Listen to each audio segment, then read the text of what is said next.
Welcome to Podsdale, brought to you by the City of Scottsdale. Join us to explore the stories that make our city a world-class community. Hey everyone, welcome back to Podsdale. I'm Holly Peralta. And I'm Greer Alba. Today we're talking about how Scottsdale honors the service and sacrifice of our veterans through a variety of different programming throughout the year. We're joined by two guests who are closely connected to this work, Joan Fudala, community historian and veteran, and Justin Layman, veteran president of Scottsdale for Veterans and chair of Scottsdale's Veterans Advisory Commission. Together, they've helped bring attention to Scottsdale's veteran community and grow recognition programs like Scottsdale Salutes. Joan, Justin, thanks for being here. Great to be here. Thank you. Before we get into everything, can you guys tell us a little bit more about yourselves? Well, I guess since I'm the old person here, I'll start. I was a public affairs officer in the Air Force from 1973 to 1994, and that's what really originally brought me here to the Valley. I was the public affairs officer at Luke Air Force Base in the mid to late 1970s, and had several assignments all over the United States and in Korea, and then came back here in 1991. And after working at the Convention and Visitors Bureau and Chamber of Commerce for 7 years, I've been Scottsdale's community historian since about 1999. But again, although I'm supposed to be very objective about all types of Scottsdale history, I can't help but be particularly partial to our veterans' history. And it's an amazing track record of what our veterans have done here in Scottsdale. All right, sure. And I relocated to Arizona after my final deployment with the Army from Iraq. So I finished that, came out here. Been in Scottsdale probably 7 or 8 years. I have a couple of businesses. I serve on the chamber board, obviously our Veterans Commission, a couple other nonprofit boards. You mentioned Scottsdale for Veterans. Yeah, that's a very, very short answer. You'll find some veterans. You get two types of veterans: veterans that are used to speaking about their stories, and then veterans like me who will keep it short and succinct. Justin, yes, Justin is being modest because I've crossed paths with him just in so many different ways, and he does a lot in Scottsdale, but we really appreciate having you both on the show. Yes, thanks again for being here. Yeah, pleasure to be here. Joan, what drew you to focus on history in Scottsdale? Well, I've always loved history, but getting here and getting immersed in Scottsdale in the early 1990s, I realized how lucky we are to live in a community that has so many different areas of history, whether it's sports or arts and culture or healthcare or the environment. It's fascinating. And also because I was working at the Chamber and CVB, there were so many people that were coming here or relocating here or coming as visitors that really wanted to know more about the history of the area. So it just seemed like a natural for me to concentrate on that. And it's every day I learn 10 new things about Scottsdale. And it's just wonderful to be able to share it with so many people because it is so fascinating. And Justin, obviously you guys both do a lot of different work in the community, but what led you to become active with Scottsdale for Veterans and the Veterans Advisory Commission? Sure. So I'll start with the commission. I'm an alumni for Scottsdale Leadership, of which certainly Joan is very familiar with the group, and that's our community leader development program. It was formed 40 years ago. Sam Campana, Art Decabuter, and Gary Shapiro, three kind of very active residents. And Don Ruff. And Don Ruff, I apologize. I apologize. So they formed the Scottsdale Leadership, and so part of that is they always ask and encourage you, how are you going to give back or serve your community? And I looked through it. I was like, well, I'm a veteran, and there happens to be a open slot for the Veterans Commission. One of the commissioners suddenly moved, relocated for work, and I kind of slipped in and said, "Oh, I'll sign up and do that." And then once you're involved, I mean, it's just very easy to get engaged. One of the special things about Scottsdale, I think that we take for granted, is that we have tremendously exceptional staff. The people who serve our city, I'm very, very grateful. I get to live here, so that's a benefit I just reap by just living in the city. But if you really get the chance to spend some time with our staff, you'll be impressed. And that exceptionalism, it just really, it makes it a privilege for us to do the things that we do. And certainly it's part of the reason why we're able to do the things that we do. Joan and I are probably just little nudgers, right? We're just nudging on the edges, encouraging, and so certainly. Scottsdale for Veterans, I created that. If you're familiar with Scottsdale Community Partners or Partners for Paiute, they're two nonprofits that really help the city meet the needs for those in need within the community. We don't really have something like that for veterans, but separately, the city itself doesn't necessarily have the same kind of infrastructure to serve veterans, and the needs of veterans are very disparate. A few years ago, like 3 years ago, a friend of mine, a Scottsdale Leadership alum, Scottsdale Chamber guy, Chad Aruda, he is the owner of Wyndham Security, which you may have recognized when you walked into the building. Yes, I saw the car. They're the private security firm that handle the municipal contract. He shared with me the suicide report for Arizona, and it's pretty alarming. I certainly didn't realize that. I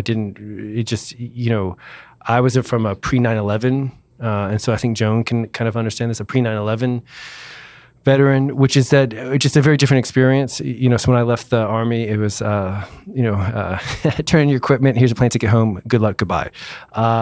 It's just a different very world. So in my veteran experience was, that's 2 decades ago. It's a chapter that's been closed and put on a shelf somewhere collecting dust. But not now, obviously. Over the last few years, I've really helped. But when you understand the risk and just the rate of suicide among veterans, we have to do something, and we can't just pretend that it's not part of that we're not able to do something, right? Mm-hmm. So I hope that answered the question. Definitely did. Thank you. Yeah, that is an alarming statistic, and so it does lend itself to the importance of the services that we provide in the city and just doing things to show veterans that we care and that we're here for them. So I appreciate that you're doing that work. And I was actually just at the last Veterans Commission meeting, and so I heard an overview of all the things coming up, and that's part of what we're going to talk about today. First and foremost, we've got Scottsdale Salutes, and that's underway right now. We're looking for nominations for people to participate in that program. And can you share, for those who aren't familiar, what is the Scottsdale Salutes program? Sure. I think Joan could probably share some of the historical sense, but fundamentally, it's a program where we recognize and honor veterans from Scottsdale. And generally, you have to either reside in Scottsdale, have lived in Scottsdale, or we just recently allowed those who have worked in Scottsdale for at least 5 years. And with that, it's really looking at our city employees and other large employers where you have people who have spent a lifetime of working in our community that we think that they should have a chance to be recognized. So for the first 2 weeks in November, there's 47 poles throughout Old Town that are a banner is displayed for those veterans. We have a kind of like an observance event, if you will, or a ceremony where the mayor kind of presents them a replica of that. And just a chance to get together. We're very, very excited this year because we're going to be joining Canal Convergence with the actual ceremony, and that'll be November 14th, I'm going to say, but folks check the calendar on the city's website to make sure that's correct. It is a Thursday, so it's a Thursday in November, and we're excited about that. But the second thing we've done, and this is really important, is that beyond just that initial part in November, we've added the parada, so we now include those veterans and their families. We invite them to come and walk in the parade, and we put together a float. And we just this last year, and again, this is where we talk about the exception of city staff, we provide breakfast for those veterans and their families who are going to participate in the parade. So it's just really just expanding that program. So that's the kind of Veterans Commission. But I think Joan really should share a little bit about because it really is. Most people, I'm going to try to tee Joan up well, is that most people that I meet do not know that Scottsdale was founded by a Civil War veteran. Our ties to the military run deep and run strong. And so Joan, please take it away, Joan. Thank you. Yeah, I mean, sure. It really is a very interesting kind of story. Well, and that's important, too, for people to know. And by the way, the deadline for people to nominate, anybody can nominate, family members, work colleagues, whatever, to nominate a veteran to have their photo and their years of service on one of the banners. They're 8-foot banners, so that they get a lot of recognition. But the deadline is the 22nd of September. Anyway, as Justin said, we have such a long history of veterans. And so as we've done this in the last 3 years, this will be the 4th year, we would not only recognize current people, but we've been trying to catch up with a lot of our historic veterans. So we did have a banner recognizing Major Chaplain Winfield Scott, our founder and namesake, who is a Civil War veteran. And we've recognized people from World War I. We had Carlton Lutz in his doughboy uniform that was recognized the first year, and many people whose names are familiar, and many people men and women who have served, who perhaps you might know as a neighbor or as a work colleague, but aren't generally recognized names in Scottsdale.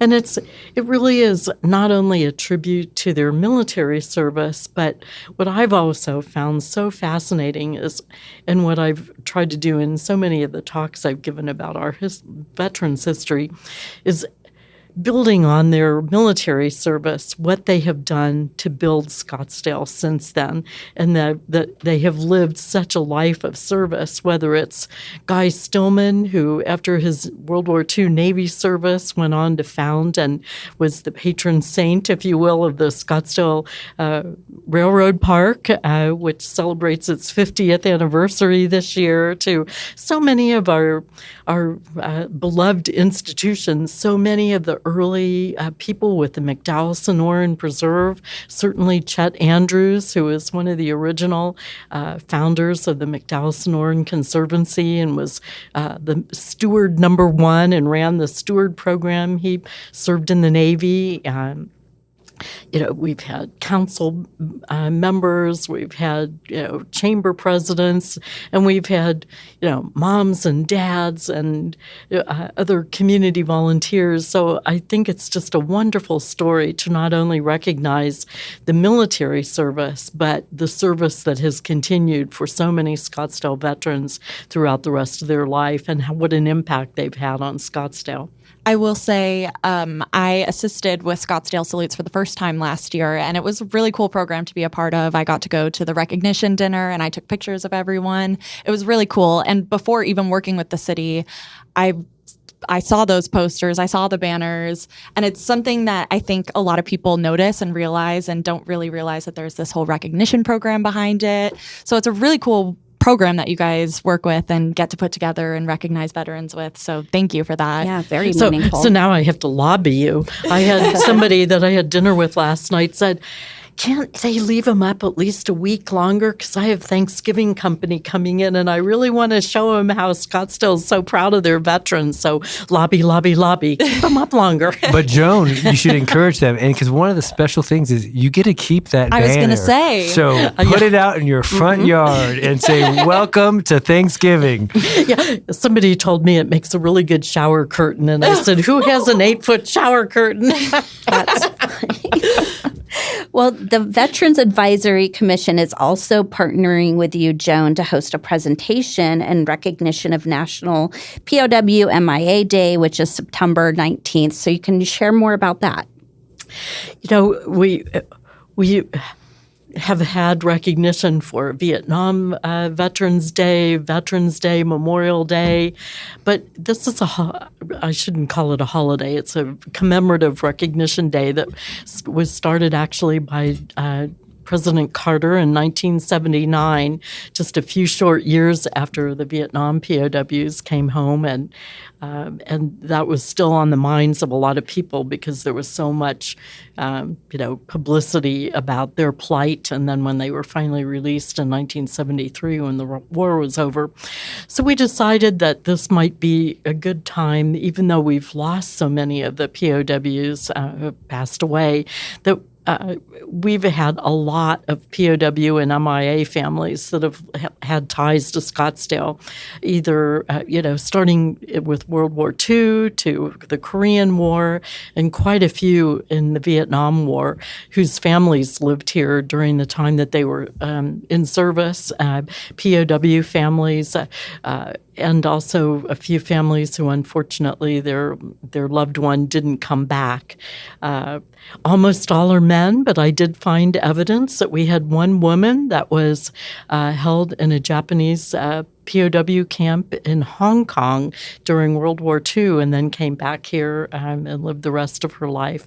So it's just an opportunity to recognize the service and sacrifice of this particularly heroic segment of our military and their ties to Scottsdale, as well as thanking the local community and the families of the community here who really rallied to support this effort, create awareness, wore the POW bracelets like I have on now. I dug mine out from Vietnam. Unfortunately, this guy never came home. And he was not a Scottsdale person, but he was an Air Force person. But also just all the amazing things the local media did to continue to have recognition for, bringing the POWs home in the Vietnam War, to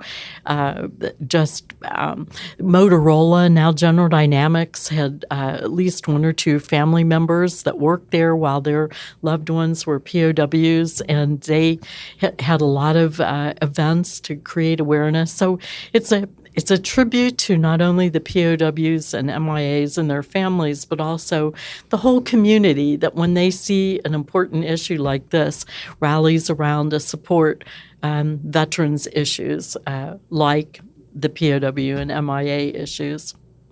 And that's a lunchtime event. It is. I believe you can find information at scottsdaleaz.gov. It's on our calendar, and it's free and open to the public, yes. But we really would like people to register. Mm-hmm. And one of the things we're asking is that if they can identify as being a family member, a school colleague, a work colleague, if they had any ties to any of the POW MIA families from World War II, from Korea, from Vietnam. There were 40-some POWs held for about 6 weeks during the first Gulf War. And we even had a man in the local area, he's since passed away, but he was one of the hostages held in Iran during the Iran hostage crisis during 79 and 80. And also, I will put in a plug for one of Justin's favorite subjects, the Imprints of Honor, the group that started at Cactus Shadows High School and goes out and interviews veterans. They were, in their early books, which started in 2005, they found a number of local POWs that they interviewed and have essays in their books. And so we've invited them to share some of those stories as well as some of the videos that they did of the POWs when they interviewed them. So we're hoping for a very poignant but meaningful event.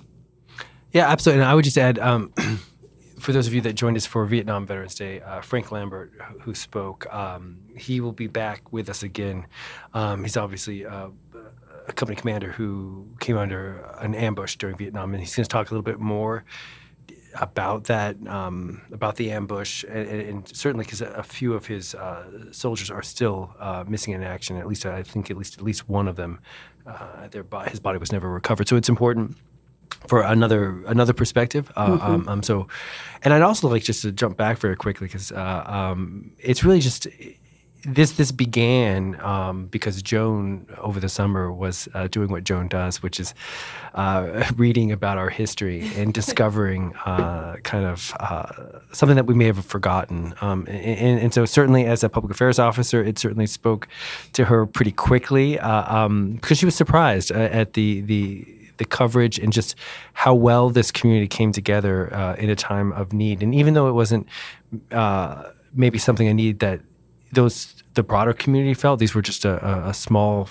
group whose husbands whose husbands were large brothers, families were being held. We came together, and so it is a poignant kind of moment in our history for us to. I think we just need these kinds of reminders as a community and Totally. generally. And if it's veterans are the vessel in which we tell those stories, that's all the better because it really helps us to remind what's important, which is how we care for one another. And I think that the 19th, you're going to see that on display. One really quick story, if I might, about World War II. Two members of the Scottsdale community when we were very small in the 1940s, not even 1,500 people living here. Jesse Dominguez and Raul Noriega had just gotten married, and he was sent to Europe to fight in World War II and was captured and was in a German POW camp. And so Jesse's family, the Dominguez family, which was a pretty big family in Scottsdale and real involved in Our Lady of Perpetual Help Parish, they said that got the whole parish to pray for his return, and they made a promise that if he would survive being in a POW camp in Germany, that they would commission a sculpture of Our Lady of Guadalupe to donate to OLPH. And so fortunately, he did come back and join his family. And so in Raul Noriega's honor, the Dominguez family commissioned an artist in Mexico to create a beautiful sculpture of Our Lady of Guadalupe, and that's now a prominent feature in the OLPH sanctuary. So it's just one of those really cool things that, it shows how a whole community and how families come together when a loved one is under such deplorable conditions. Yeah, this is a beautiful story, and I think there will be a lot to be shared on September 19th. So I hope anyone listening who has the time to attend does that. And we did mention our veteran banner, Scottsdale Salutes, and that nominations are taking place throughout the month. And I did forget to mention, though, to nominate scottsdaleaz.gov and search Scottsdale Salutes. So website has a lot of information. Joan, you mentioned Scottsdale was founded by and named for a United States Army veteran, Chaplain Winfield Scott. And also Scottsdale is home to many locations that honor veterans. In 2024, I know the city launched the Scottsdale Veterans Trail, which is an online story map, and it highlights more than a dozen local places of honor. And that includes the Scottsdale Memorial for the Fallen at City Hall. Can you tell us a little bit about the memorial? Well, again, it lists the 66 names of all men that lost their lives in military service since the earliest days of Scottsdale. We have 2 from World War I. We have a number from World War II, Korea, Vietnam, Afghanistan, Iraq, etc. And it was started, and the effort was started, more than 15 years ago by a retired Marine Corps officer who was a graduate of Scottsdale High. And Jim Geyser was his name, and he worked tirelessly for 10 years to raise money to create this beautiful monument that has the names etched in it. And regrettably, he died just before we started construction on the monument, but it was dedicated a couple of years ago, and now it's the site of where we have a Veterans Day ceremony and a Memorial Day ceremony.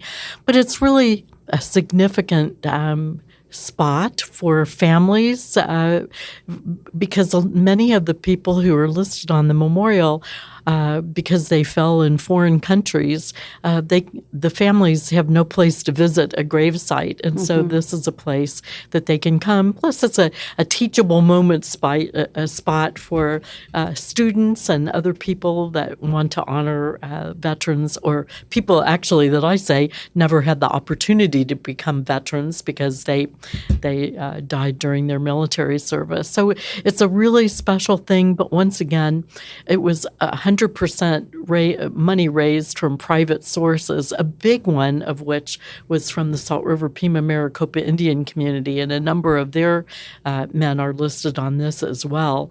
But all of the money raised came from private sources. So once again, it's a real tribute to how much our community values and loves military service, both veterans and, like I said, those that never even had the chance to become veterans. And it's the spot of our annual Veterans Day commemoration that occurs at the Civic Center Memorial Lawn. It's at 10:30 a.m. on Tuesday, November 11th. So it's a great time to look at that memorial, and it's definitely striking. It's a beautiful memorial.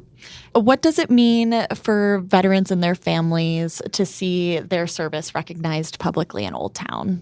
What do you think it means to you? Well, for me, because I'm a product of the Vietnam era when military service was not recognized. In fact, my late husband, when he came home after his year in Vietnam as a fighter pilot, was spit on when he came through the San Francisco airport. And there weren't any opportunities for us to really look at that particular group of people. It wasn't like the heroes that came home from World War II, or fortunately, we finally got the clue after the Vietnam experience that we should always honor all of our veterans. So I think whether they're from the Vietnam era or any era, oftentimes the veterans just don't realize how much they were appreciated. And to Justin's point earlier, with the suicide rates and PTSD and other things that veterans come home with and often suffer silently for, we just can't say thank you and recognize them enough and really appreciate the service and sacrifice that they and their families have made. So it means everything to have this kind of recognition. Yeah, and I would just add, to Joan's point, 9/11 really did change the kind of perspective, I think, for most Americans. Certainly after Desert Storm, for those of you that are old enough for that, we'll recall the soldiers and service members returning home. But 9/11 really, really shifted more broadly in the general public, their service and how they treat veterans. I know that when I was in the military, we didn't wear a uniform, while traveling. That was still a thing before 9/11. And so it is just a different experience. I think what's important for us, as the city, it gives us the opportunity to demonstrate that we care and that these stories matter. And we follow through. The observance events, what you'll discover, and you mentioned Imprints of Honor earlier, is that something like a quarter of the veterans that they interview, it's the first time they've ever spoken publicly about their service. I'm certainly, at the beginning of this, I'm not someone who talks a lot about it. And there's a variety of reasons why that might be true. But it just is something that I think veterans struggle with, to talk about their service.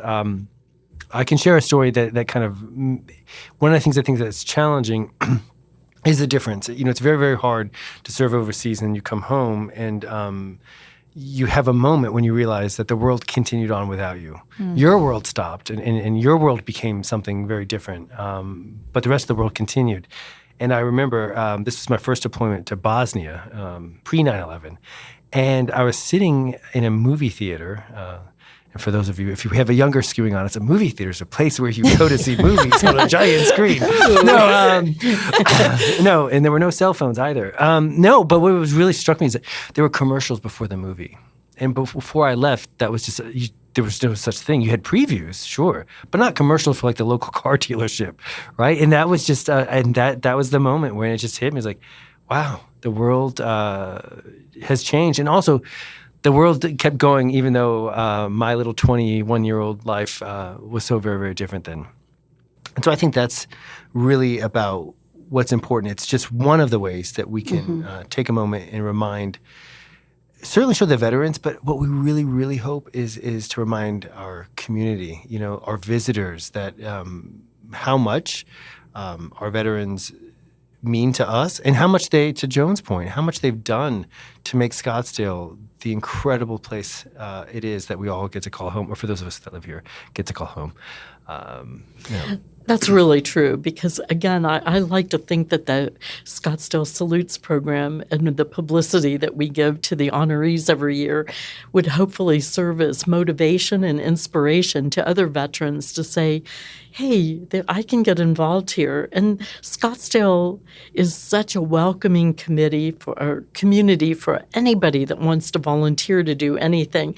Other places in the country, you may have to have a long pedigree of your family or whatever to, get a board position or get on a committee. Here, all you have to do is want to volunteer to do something. And so I'm really hoping, that this serves not only as a form of recognition, but inspiration to other veterans to get involved.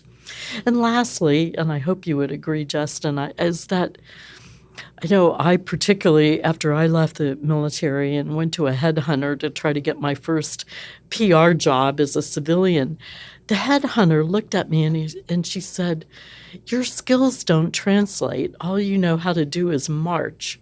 And it was, I'd been the editor of my base newspaper. I'd worked with media all over the country. I had done all of these things as, a PR person for the military, but I was being perceived as somebody that only knew how to march and do calisthenics or something. So if we can, through our veteran service and showing what they do afterwards, impress upon people that the veterans, men and women, no matter what their field was in the military, have wonderful skills that should be in such demand by civilian employers, whether it's leadership that they're looking for, or dedication, or integrity, or their computer skills or whatever. I just think it's so important that recognition programs like this, again, puts an emphasis on the transition from military service into the civilian community and what valuable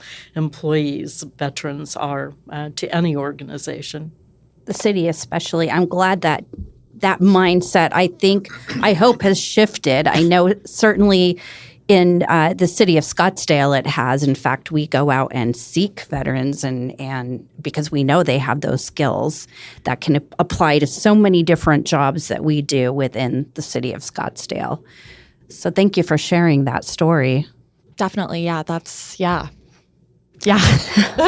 Any closing thoughts before we wrap up the episode today? I appreciate your time and your service to everything that you're doing in our community to assist veterans. Well, I might. This is, as Holly knows, because she attended our commission meeting last evening.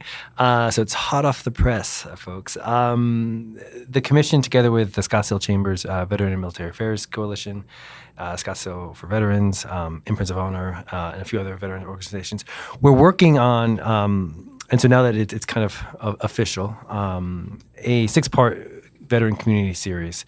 One of our commissioners, Commissioner Donna Tu, who works for the Military Partnership at Honor Health. And if you don't know anything about the incredible work going on at Honor Health, visit Veterans AZ. There's a great episode where you can watch and see some of the incredible work that they do. But she called it maybe like a Veterans Academy. But really what it's designed to do is to provide